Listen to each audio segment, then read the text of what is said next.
मित्रों, finance ministry ने Delhi high court को साफ साफ कह दिया है कि देखिए, किसी चीज पर कितना जीएसटी होना चाहिए ये हम तय करेंगे, कोर्ट को बीच में नहीं आना चाहिए, वरना ये न्यायिक अतिक्रमण यानी कि जुडिशियल ओवररीच हो जाएगा।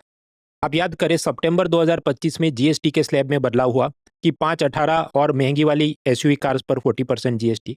अब यहाँ पर ज्यादातर दवाइयों पर 0 से 5% जीएसटी है। इलेक्ट्रॉनिक्स, मोबाइल, टीवी, फ्रिज आदि सामान पर ज्यादातर 18% जीएसटी है और एयर प्यूरीफायर पर भी 18% जीएसटी है। अब दिल्ली में बढ़ते प्रदूषण और खराब होती एयर क्वालिटी इंडेक्स के खिलाफ कुछ लोगों ने दिल्ली हाईकोर्ट में पीआईएल की है कि एयर प्यूरीफायर पर जीएसटी कम हो, 18 की जगह सिर्फ 5% लगना चाहिए,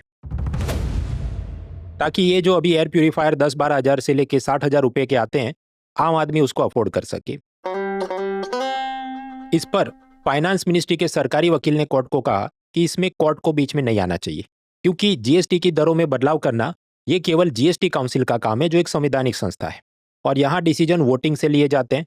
और वोटिंग भी ऐसा कि जहाँ केंद्र सरकार के पास 33% वोटिंग पावर है, सभी राज्यों के मिनिस्टर आते हैं, उनके पास 67% वोटिंग पावर है और कोई भी डिसीजन लेने के लिए उसके फेवर में 75% वोट पड़ने चाहिए। तो एयर प्यूरीफायर का निर्णय यहाँ पर होगा, कोर्ट बीच में नहीं आ सकती। इस पर पिटिशनर्स ने कहा कि अभी के अभी जीएसटी काउंसिल की मीटिंग करवाइए, वीडियो कॉन्फ्रेंस से कराइए और इस पर निर्णय लीजिए। फाइनेंस मिनिस्ट्री ने मना किया कि देखिए, जीएसटी काउंसिल एक कॉन्स्टिट्यूशनल बॉडी है, संवैधानिक संस्था है। यहाँ पर जो वोटिंग होता है वो सीक्रेट बैलेट पेपर से होता है, तो ऑनलाइन जूम कॉल पे ऐसी सीक्रेट वोटिंग हो नहीं सकती। तो मीटिंग तो फिजिकल होगी, कौन सी तारीख पे होगी वो तय करना हमारा विवेक है, हमारा डिस्क्रिशन है। याचिका में यह भी कहा गया कि एयर प्यूरीफायर को मेडिकल डिवाइस डिक्लेयर किया जाए, ताकि ज्यादातर मेडिकल डिवाइस पे जो 0 से 5% टैक्स लगता है, ऐसा इस पर भी लगे।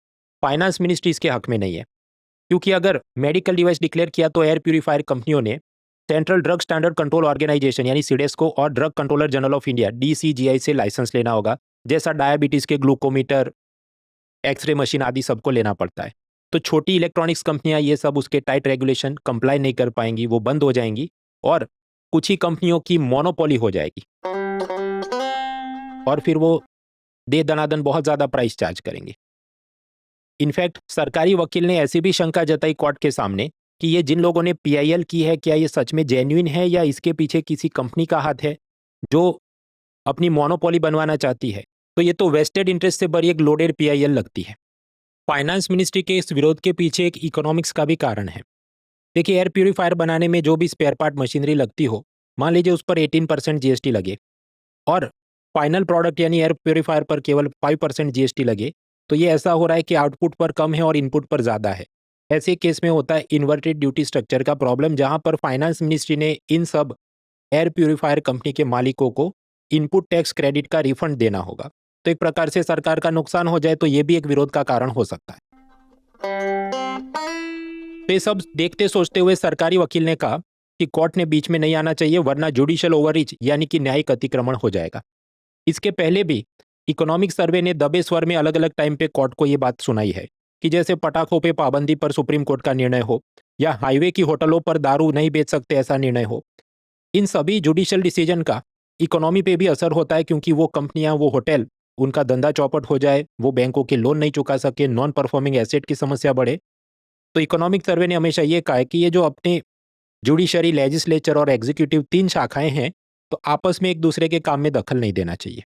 अभी केस की अगली हियरिंग 9 तारीख को होने वाली है, तब पता चलेगा कि एयर प्यूरीफायर सस्ते हुए कि नहीं। हालांकि 2026 प्रीलिम्स के लिए मेरा इकोनॉमी का कोर्स तो शुरू हो चुका है, इस सीजन का ये आखिरी बैच है। अभी भी देर नहीं हुई है, आप ज्वाइन कर सकते हैं। और अनअकैडमी के 10 साल की समाप्ति पर 55% ऑफ, डबल वैलिडिटी और सीएससी एश्योर है, मतलब हमसे पढ़ने के बाद भी अगर आप प्रीलिम्स क्लियर नहीं कर पाते तो आपको फ्री में एक्स्ट्रा सब्सक्रिप्शन दिया जाएगा। शर्त है कि 2 साल या उससे ज़्यादा का सब्सक्रिप्शन हो और आपने नियमित रूप से हमारे लेक्चर और मॉक टेस्ट दिए हो। मित्रों, दिसंबर महीने के इकोनॉमी के सारे करंट अफेयर्स द हिंदू और इंडियन एक्सप्रेस दोनों अखबारों से मैं फ्री में कवर करने वाला हूँ। 6 तारीख मंगलवार रात 9 बजे अनअकैडमी पर फ्री लाइव स्ट्रीम होगा। क्लास के बाद आप पावर पॉइंट भी फ्री में डाउनलोड कर सकते हैं। तो आज ही अनअकैडमी ऐप इंस्टॉल करें, मृणाल पटेल सर्च करें, आपको सब कुछ मिल जाएगा। बाकी डिटेल्स डिस्क्रिप्शन में है, डिस्काउंट कोड याद रहे mrunal.org। Let's crack it. साथ और बोलो सारे बहुजन, यूपीएससी में कौन पसंद अकेडमी, मेरा दिल मेरी जान और आवाम भी कहती यूपीएससी में कौन पसंद अकेडमी, बोलो अन academy. An Academy. Let's crack it.